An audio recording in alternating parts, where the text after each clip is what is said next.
Salam sejahtera, teman-teman sekalian, saudara-saudara sekalian. Nama saya Ahmad Hazairin Ramli dan teman-teman dekat, rekan-rekan yang telah cukup lama kenal, memanggil saya Feby. Dalam channel Jendela Dharma ini, saya mengajak teman-teman untuk kita melakukan kajian terhadap ajaran Buddhisme. Karena teman-teman sekalian, dalam ajaran Buddhisme ini akan kita temukan banyak hal menarik, yaitu berupa ajaran, berupa petunjuk tentang realitas kehidupan, yang bila kita praktekkan ajaran atau petunjuk itu akan membuahkan keberkahan pada hidup kita, pada batin kita timbul ketenangan dan timbul berbagai macam keberuntungan yang akan membawa pada keselamatan secara individu maupun pada hidup bermasyarakat. Karena itu teman-teman sekalian, ini adalah suatu video paling awal dari channel Jendela Dharma untuk kita mulai mengenal Buddhisme, dan saya di sini memulai suatu judul dalam bentuk pertanyaan, yaitu apa itu Buddhisme?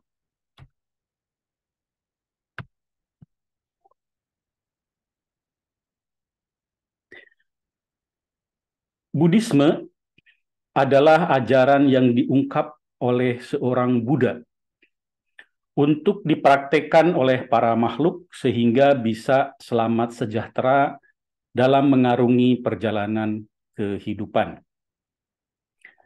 Di sini langsung terlihat bahwa ajaran Buddhisme ini untuk dipraktekkan oleh para makhluk. Artinya tidak hanya diperuntukkan oleh manusia saja, tapi juga bisa dipraktekkan oleh makhluk-makhluk lain yang memiliki kesadaran, memiliki pikiran. Tapi hal ini nanti akan kita bahas dalam bahasan-bahasan tingkat lanjut ya teman-teman. Jadi lebih lanjut lagi, bahkan Buddhisme itu nantinya juga mengajarkan pengertian tertinggi terhadap kehidupan, sehingga menimbulkan kebijaksanaan untuk pelepasan atau pembebasan. Nah, adapun seorang Buddha itu adalah seorang manusia yang berkat latihannya telah mencapai pencerahan sempurna, memiliki kebijaksanaan tertinggi, dan telah mencapai pembebasan sempurna.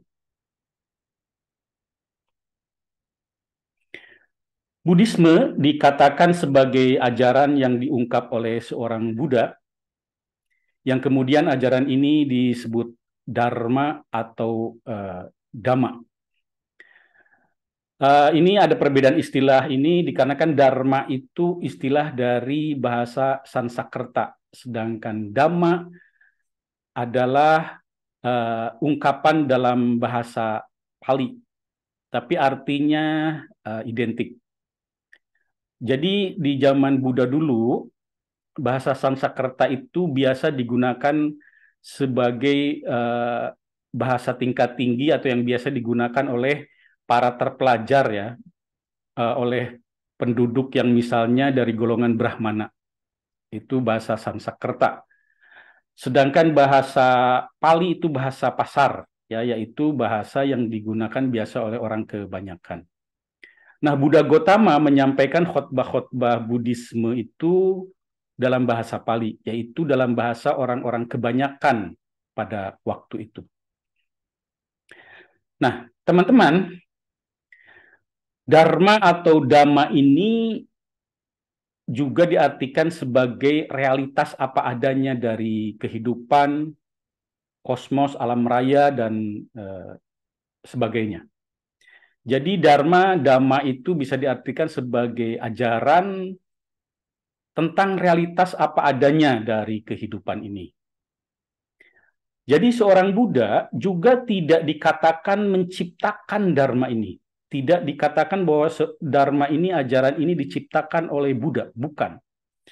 Melainkan seorang Buddha hanya mengungkapkan kembali realitas secara apa adanya, ya, realitas hukum kehidupan secara apa adanya, dan jalan menuju pembebasan sempurna. Jadi seorang Buddha hanya mengungkapkan kembali secara apa adanya hukum-hukum yang telah ada di alam ini, hukum realitas kehidupan.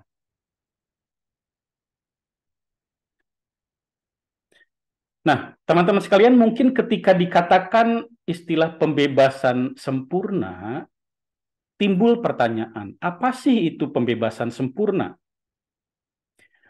Untuk pada bagian awal kajian Buddhisme ini, kita tidak akan dulu membahas perihal pembebasan sempurna ini, melainkan akan lebih dulu ke pengenalan Buddhisme dulu sebagai sarana atau jalan keselamatan bagi makhluk-makhluk dalam mengarungi perjalanan kehidupan. Nanti pada masa yang akan datang, video-video yang akan datang, kita juga akan membahas, melakukan kajian tentunya mengenai jalan pembebasan ini.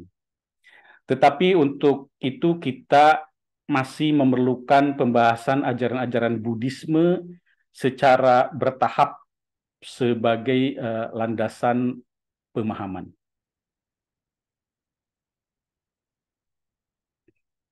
Jadi bisa dikatakan teman-teman, ada dua macam ajaran Buddhisme ini.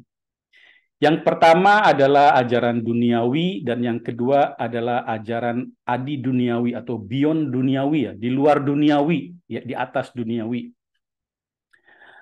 Ajaran duniawi yaitu ajaran untuk keselamatan makhluk-makhluk selama menjalani kehidupannya. Sedangkan ajaran adi duniawi atau ajaran yang di luar duniawi yaitu ajaran tentang pembebasan sempurna. Nah, sedangkan titik berat ajaran Buddhisme, teman-teman sekalian, ya, ini yang mendasari baik ajaran Buddhisme yang duniawi maupun adi duniawi ini sama dasarnya. Titik beratnya sama, teman-teman. Yaitu Buddhisme sangat menekankan akan pemahaman terhadap pikiran. Pemahaman terhadap cara kerja pikiran. Bagaimana kita bisa berlatih untuk menjadi master atas pikiran kita sendiri demi untuk kesejahteraan dan keselamatan hidup kita sendiri. Nah, ini teman-teman ada syair, ya, ada ayat-ayat dari Dhammapada. Jadi Dhammapada ini salah satu kitab suci Buddhism, ya, Buddhisme. Dari banyak kitab-kitab suci Buddhisme, salah satunya dinamai kelompok Dhammapada. Di dalam Dhammapada ini ada yang namanya kelompok Yamakavaga, yaitu semacam syair berpasangan. Ini saya akan bacakan salah satunya, ini syair yang pertama, ya, pasangan pertama dari Yamakavaga. Pikiran adalah pelopor dari segala sesuatu. Pikiran adalah pemimpin. Pikiran adalah pembentuk. Bila seseorang berbicara atau berbuat dengan pikiran jahat, maka penderitaan akan mengikutinya, bagaikan roda pedati mengikuti langkah kaki lembu yang menariknya. Nah, teman-teman, ini saya kasih ilustrasi, ya, biar terbayang, ya, ada abstraksi bagaimana tentunya roda yang ditarik oleh lembu, tentunya dengan sendirinya si pedati, ya, pedati beroda ini ditarik oleh seekor lembu, akan selalu mengikuti lembu itu kemanapun juga. Nah, demikianlah perumpamaannya bila seseorang memiliki pikiran jahat, ya, maka akan menimbulkan penderitaan. Dan penderitaan ini sesuatu yang menyulitkan, ya, baik secara batin dan jasmani, akan mengikuti orang tersebut, ya, bagaikan roda pedati mengikuti langkah kaki lembu yang menariknya. Lalu syair pasangannya adalah, pikiran adalah pelopor dari segala sesuatu. Pikiran adalah pemimpin, pikiran adalah pembentuk. Bila seseorang berbicara atau berbuat dengan pikiran murni, maka kebahagiaan akan mengikutinya, bagaikan bayang-bayang yang tak pernah meninggalkan bendanya. Nah, jadi dalam syair pasangannya ini tentang pikiran murni, pikiran bersih, pikiran baik, ya, bersih dari hal-hal yang jahat. Orang yang membiasakan berpikir bersih ini, maka kebahagiaan akan mengikutinya, bagaikan bayang-bayang yang tak pernah meninggalkan bendanya atau tidak pernah meninggalkan orangnya.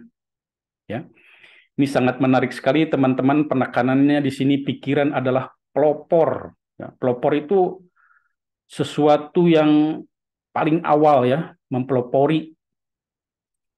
Jadi di sini teman-teman, baik penderitaan maupun kebahagiaan itu pelopornya adalah pikiran. Pendahulunya adalah pikiran, bergantung kepada pendahulu ini, pikiran. Dan juga selanjutnya pikiranlah yang memimpin. Ya, memimpin itu, para pemimpin ini penuntun ya. Jadi menuntun terhadap penderitaan maupun kebahagiaan ini disebabkan oleh awalnya sebagai pelopornya adalah pikiran. Dan juga pikiran adalah pembentuk, yaitu tadi teman-teman, membentuk penderitaan, membentuk kebahagiaan, tergantung pikiran kualitas yang muncul itu baik atau buruk.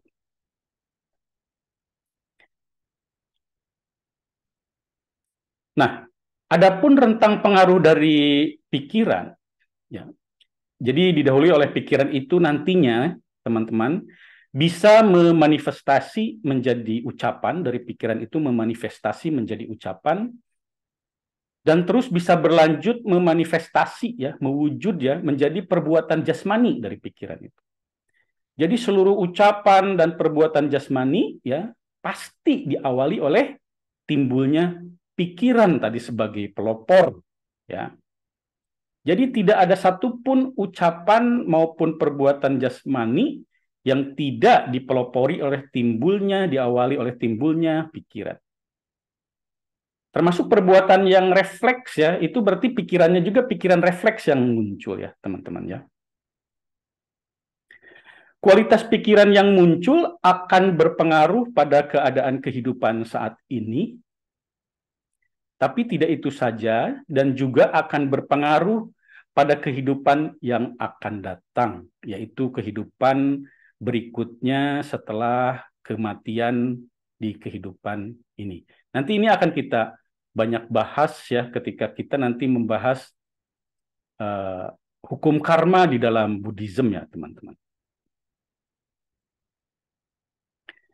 Nah di dalam Buddhisme teman-teman, latihan pengendalian pikiran ini memiliki posisi yang sangat penting, ya, landasan yang sangat penting. Ketika kita melatih pikiran, baik, ya, pikiran baik untuk sering muncul, lalu karena sering dilatih, sering muncul, lalu pikiran baik itu menetap, ya, maka pikiran baik ini akan mengkondisikan kebahagiaan dan ketenangan pada kehidupan saat ini juga. Sebaliknya, ketika kita tidak mengendalikan pikiran, lalu pikiran-pikiran yang buruk seperti resah, dendam, penyesalan, ya, akan sering muncul dan mengakibatkan ketidakbahagiaan pada kehidupan saat ini juga.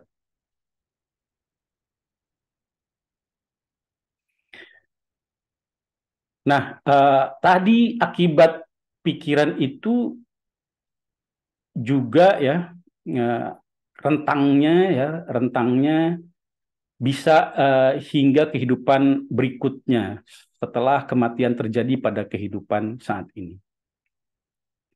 Jadi keadaan kondisi pikiran yang sering muncul ya, seperti apa, pikiran apa yang sering muncul? Apakah pikiran-pikiran baik atau pikiran-pikiran buruk yang sering muncul, ya, akan membentuk pola kemunculan pikiran dan membentuk karakter pikiran. Jadi kebiasaan pikiran yang muncul yang sudah menjadi kebiasaan membentuk karakter pikiran. Karakter pikiran ini bahkan akan mulai membentuk kepribadian. Ya, akan membentuk kepribadian secara individu, ya, karakter pikiran ini.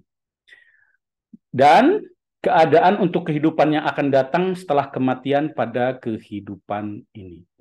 Jadi begini, teman-teman, ya, di dalam kitab suci Buddhism misalnya dikatakan, seseorang, ya teman-teman, yang biasa melakukan keburukan, jahat, ya, kriminal, ya, dan itu terus-terusan dilakukan menjadi suatu kebiasaan, akan membentuk karakter kepribadian. Jadi secara kepribadian oleh masyarakat dia dikenal sebagai seorang yang berkarakter buruk.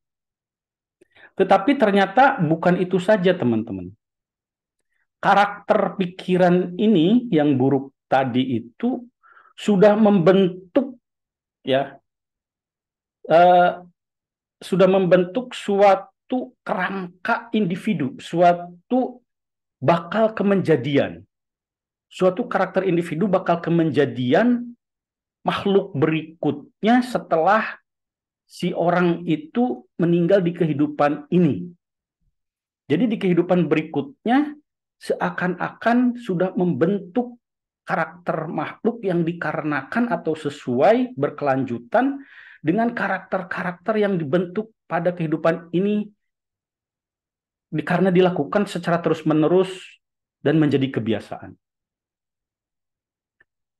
Kalau pikiran yang biasa dibentuk itu adalah pikiran buruk, maka seakan-akan di kehidupan berikutnya setelah kematian sudah menyiapkan suatu tempat yang buruk di mana dia nanti terlahir di kehidupan berikutnya di suatu tempat yang buruk yang penuh kesakitan dikarenakan perbuatan-perbuatan buruk di saat ini.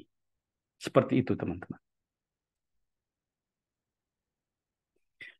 Kebiasaan buruk yang memanifestasi, ya,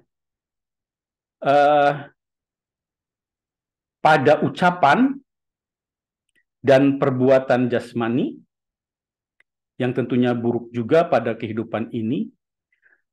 Jadi seolah telah membentuk keadaan kehidupan berikutnya yang akan ditempuh, yaitu alam dan keadaan kehidupan yang penuh dengan kesulitan dan kesakitan. Nah, demikian juga, teman-teman, kebiasaan pikiran baik yang dibiasakan, ya, yang menjadi karakter orang yang baik nantinya membentuk, ya, memanifestasi pada ucapan dan perbuatan jasmani yang baik, ya, menjadi kebiasaan, menjadi karakter pada kehidupan ini, maka seolah telah membentuk keadaan kehidupan berikutnya yang akan ditempuh, yaitu alam dan keadaan kehidupan yang penuh dengan kebaikan, perolehan, dan kebahagiaan. Perolehan di sini, ya, bisa perolehan-perolehan yang berbentuk materi, teman-teman, ya. Misalnya tidak kesulitan, ya, untuk mendapatkan makanan, perolehan-perolehan dalam bentuk harta benda, juga perolehan yang berupa penampilan yang rupawan, perolehan yang berupa kesehatan, ya, perolehan yang berupa panjang umur, perolehan yang berupa kedudukan yang baik terpandang di tengah masyarakat, dan selanjutnya.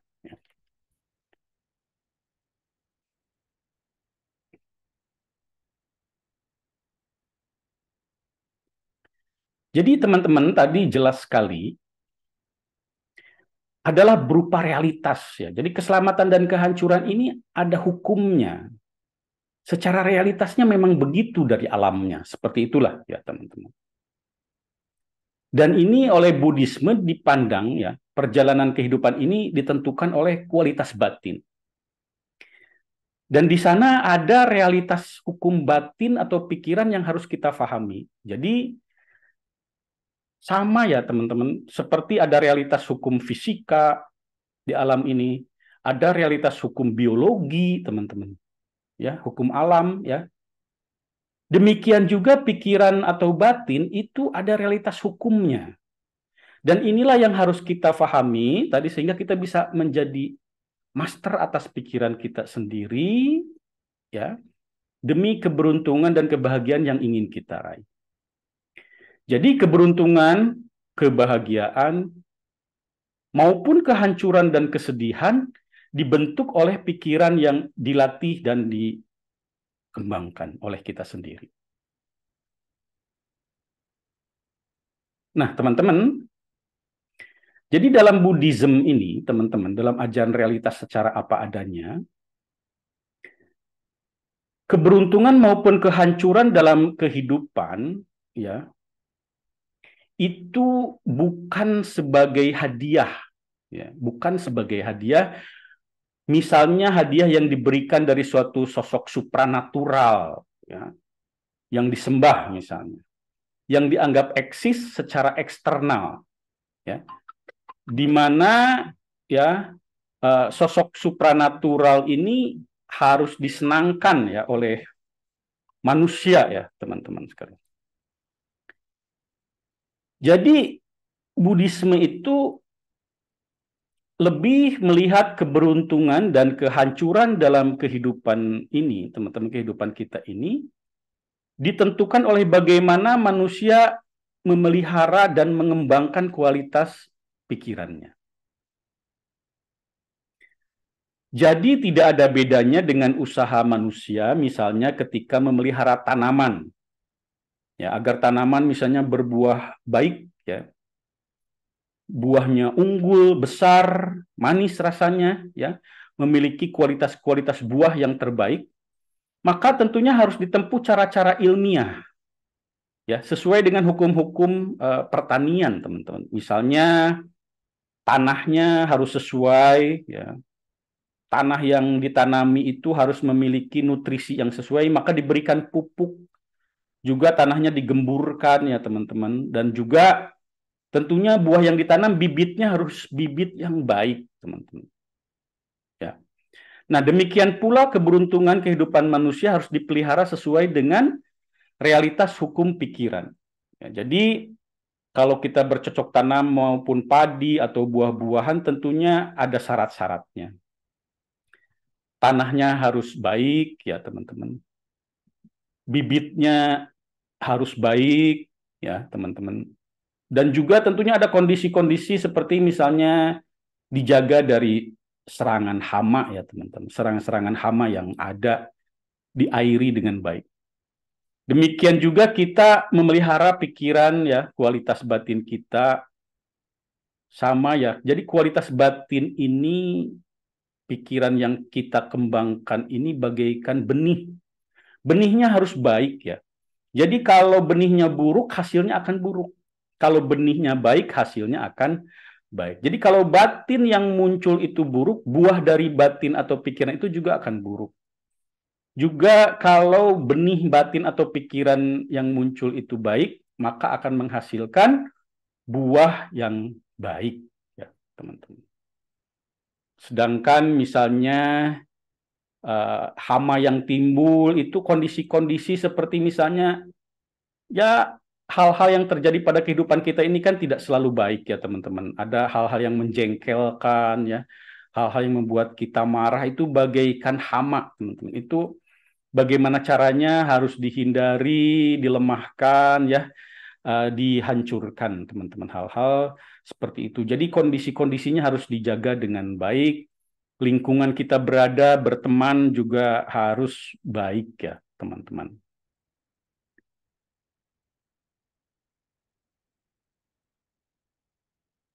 Nah, dalam realitas keselamatan dan kehancuran ini ada beberapa contoh yang teman-teman yang mungkin dalam budaya tertentu ini digenggam yang sebetulnya oleh Buddhism ini kedudukannya lemah ya. Jika kita misalnya ingin mendapatkan keberkahan ya, perwujudan perolehan-perolehan seperti tadi ya, perolehan dalam bentuk harta benda, perolehan dalam bentuk kesehatan, perolehan dalam bentuk kedudukan sosial, karir, ya teman-teman. Itu ada orang berusaha misalnya dengan cara mandi di mata air atau sungai tertentu yang dianggap ya bisa mengkondisikan keberuntungan. Ini hal seperti ini di dalam Buddhism dianggap sangat lemah kedudukannya. Atau ada juga mungkin di budaya tertentu ya, masyarakat berebut makanan sisa atau bahkan berebut air liur dari orang yang dianggap suci atau diagungkan atau mempunyai keramat-keramat tertentu ya. Hal seperti ini juga di dalam Buddhism dipandang sangat lemah ya. Lemah dari apa? Dari realitas secara sebab akibat ya, dari realitas apa adanya di alam ini, bahwa hal-hal seperti ini tidak bisa mengkondisikan keberuntungan. Bahkan juga berdoa pada suatu sosok tertentu ya, yang dianggap dapat mengabulkan doa kita, itu juga di dalam Buddhism dianggap lemah kedudukannya, teman-teman. Ya. Karena jika semua hal bisa diraih dengan berdoa, ya, semestinya makhluk-makhluk ini sudah keluar dari penderitaan, tidak ada yang miskin, tidak ada yang sakit, ya.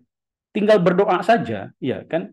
Dan akan mestinya harusnya dikabulkan oleh sosok yang kita meminta doa. Tapi kan pada kenyataannya tidak, ya. Dan nantinya banyak alasan ya. Nantinya doanya dipending, ya, atau doanya kurang syarat-syaratnya, yaitu tentunya alasan ya, alasan untuk menghindar ya, karena memang realitasnya doa ini tidak bisa dijadikan andalan, teman-teman. Walaupun berdoa, teman-teman, di dalam Buddhisme itu ya tidak bukan berarti tidak, sama sekali tidak ada gunanya, hanya lemah, teman-teman. Contoh manfaat dari berdoa, setidaknya dengan berdoa itu batin orang yang berdoa mungkin penuh harapan dan tidak putus asa. Menjadi lebih tenang ya, dengan berdoa orang menjadi lebih tenang, masih ada harapan dan menghindarkan diri dari rasa putus asa. Itu manfaat yang cukup baik ya, teman-teman. Kita lihat apa adanya aja. Makanya di dalam Buddhism ini kita lihat jika memang ada manfaat apa adanya, berarti itu manfaat. Jika tidak, manfaatnya tidak terbukti, kita tidak berusaha untuk mencari alasan. Ya, jadi berdoa ada manfaatnya, menghindarkan orang dari putus asa ya, tetap punya harapan. Tapi apa yang diminta di dalam doa itu belum tentu atau bahkan kemungkinannya sangat kecil dan tidak akan terkabul. Jadi keinginan, jika kita punya keinginan seperti perolehan ya, itu hanya bisa terwujud dengan modal usaha. Jadi usaha ini sebagai pengkondisi agar sesuatu yang kita inginkan itu bisa terwujud, dikondisikan ya, kita lakukan usaha. Tapi bukan usaha aja, harus ada investasi ya, berupa perbuatan baik ya. Jadi perbuatan baik ini seperti benih yang kita tanam, usaha ini pengkondisian seperti pengairan, diberikan pupuk ya dan sebagainya. Ya. Seperti kalau kita melakukan usaha dagang, usahanya adalah kita mencari modal uang, lalu mendapatkan barang, lalu menjual ya, dan mencari margin keuntungan, itu usaha pengkondisian ya. Tapi semua orang melakukan itu, tapi kan keberuntungannya ternyata berbeda-beda. Nah, ini yang berpengaruh adalah tingkat benih kebaikan yang dia pupuk ya dalam kehidupan. Ya. Jadi kebaikan penting sekali, teman-teman ya, untuk kita pupuk, kita bentuk, kita kembangkan sebagai investasi ya untuk meraih keberuntungan. Usaha dan perbuatan baik inilah yang paling menentukan dan bisa berbuah dalam bentuk perolehan.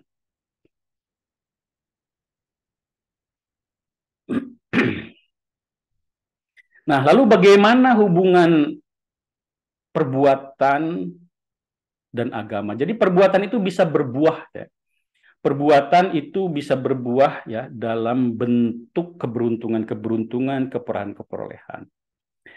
Lalu hubungannya dengan agama bagaimana? Di dalam Buddhism ya, karena buah perbuatan atau buah karma, jadi perbuatan ini sama dengan karma. Karma adalah perbuatan, perbuatan adalah karma.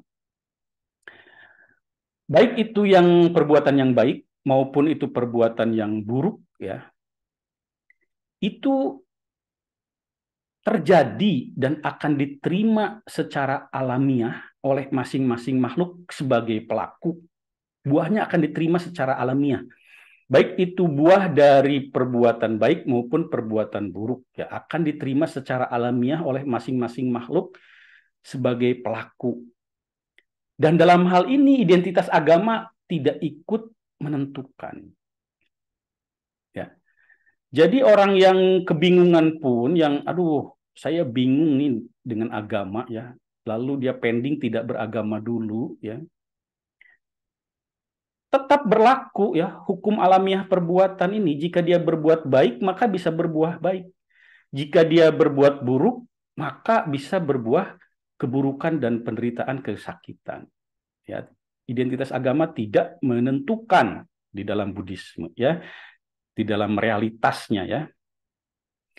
Jadi tidak ada buah kebaikan yang sia-sia, teman-teman. Siapapun pelakunya ya, apapun agama pelakunya. Tidak ada buah keburukan juga yang dapat ditolak, teman-teman. Ya, dan sayangnya perbuatan buruk ini tidak bisa diampuni, tidak ada sosok yang bisa mengampuni, teman-teman. Ya. Seperti kalau suatu kita menanam buah atau membeli buah dan sudah terlanjur buahnya rasanya asam, kesat dan asam. Itu tidak bisa diapa-apakan lagi buah itu. Teman-teman tidak bisa berharap ada sosok supranatural di luar sana yang bisa misalnya membuat buah mangga 1 kilo yang teman-teman beli yang kesat dan asam itu lewat doa misalnya bisa menjadi manis besoknya. Tidak bisa, teman-teman. Demikian juga keburukan yang sudah terlanjur kita perbuat itu nanti buahnya tidak dapat ditolak, tidak dapat diampuni, dan pasti akan kita alami buah kesakitannya. Apapun agama pelakunya, teman-teman. Ya, jadi kita harus berhati-hati sekali dengan perbuatan ini ya, dan kita harus berlatih menghindar dari perbuatan buruk karena buah buruknya yang berupa. Jadi buah dari perbuatan buruk itu bisa berbentuk kesialan, teman-teman. Sesuatu yang pengalaman-pengalaman menyedihkan dan menyakitkan, teman-teman. Ya, ini harus hati-hati sekali. Nah, teman-teman, tapi kabar baiknya dari realitas hukum perbuatan ini, bahwa kebaikan akan selalu indah dan mulia, apapun agama atau pemilik atau pelaku dari kebaikan tersebut. Maka kita harus berlomba-lomba berusaha mengembangkan batin indah, batin mulia, ucapan indah, ucapan mulia, dan perbuatan indah dan perbuatan mulia, apapun agama kita atau tidak beragama sekalipun, karena kebaikan itu akan selalu indah dan mulia.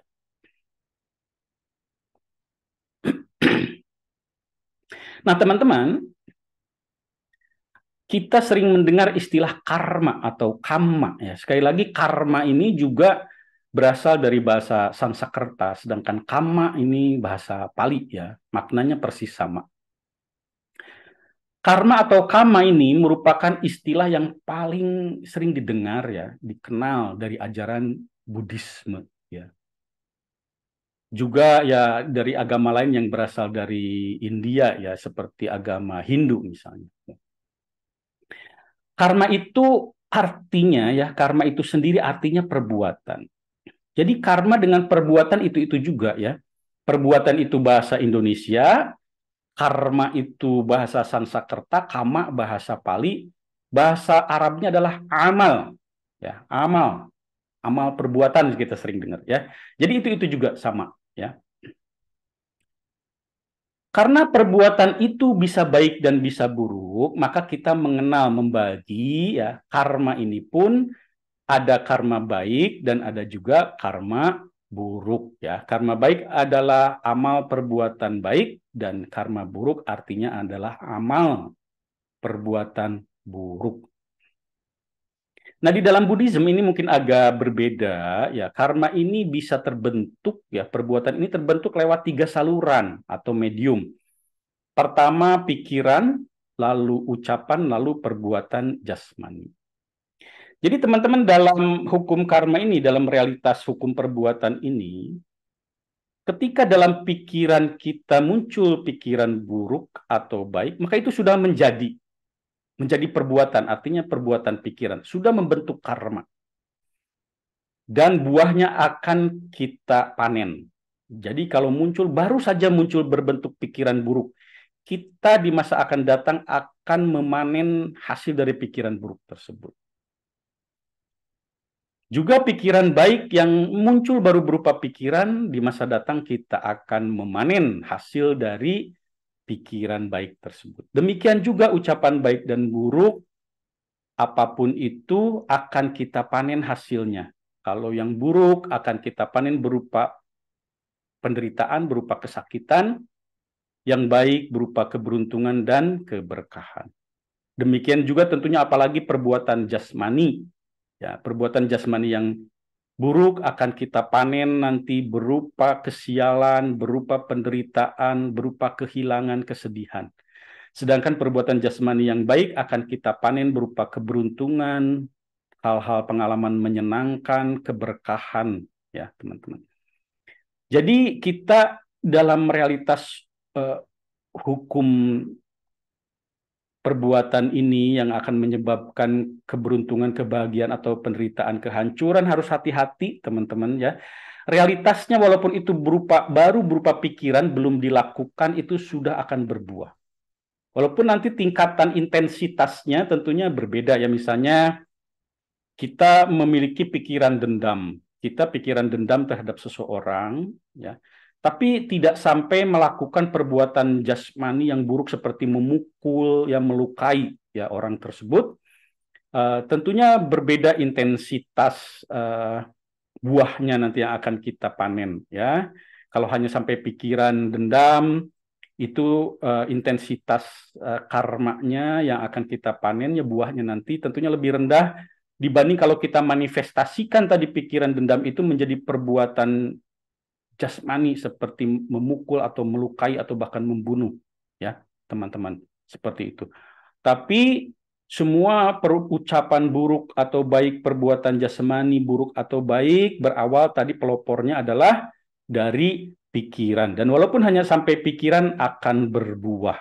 Makanya kita harus sangat hati-hati dan kita harus melatih pikiran ini. Nah, spesialis Buddhisme ini itu adalah melatih pikiran ini, teman-teman. Itulah yang akan kita kaji ya di dalam seri video-video berikutnya di channel Jendela Dharma ini, teman-teman. Bagaimana hukum pikiran berlaku dan bagaimana cara melatihnya. Nah, ini untuk bahan kedepannya ya, teman-teman. Jadi ini saya buatkan ilustrasi. Ini ada gambar seorang anak yang dengan penuh kebaikan menolong anak lain ya, yang jatuh dari sepeda dan ini agak baret-baret ya lututnya, tangannya juga mungkin agak sedikit terluka. Pada anak yang menolong ini, pada saat menolong anak lain, tentunya timbul pikiran mulia, niat baik ya. Juga dia mungkin mengucapkan ucapan-ucapan yang baik ya, agar kesedihan di anak atau kesedihan, ketakutan, keresahan di anak yang terjatuh ini berkurang.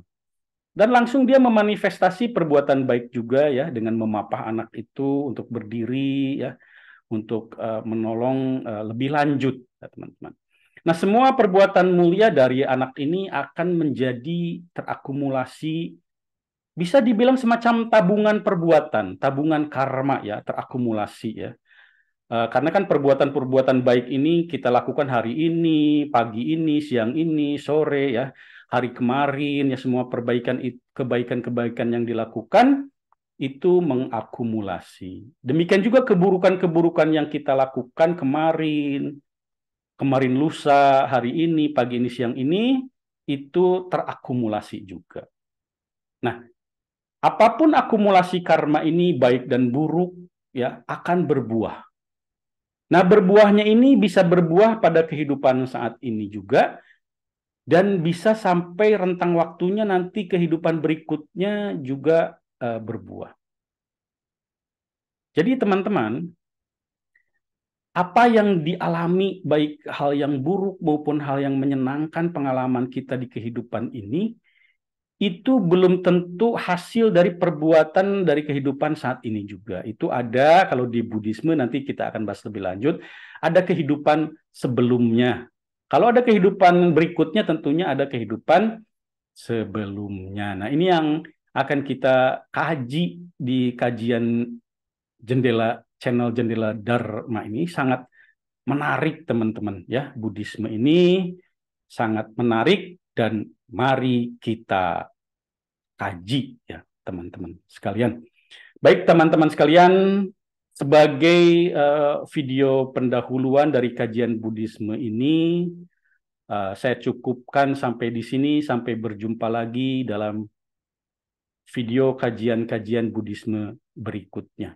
Semoga teman-teman dalam kebaikan, dalam kebahagiaan, dalam keadaan sehat dan keberkahan. Terima kasih.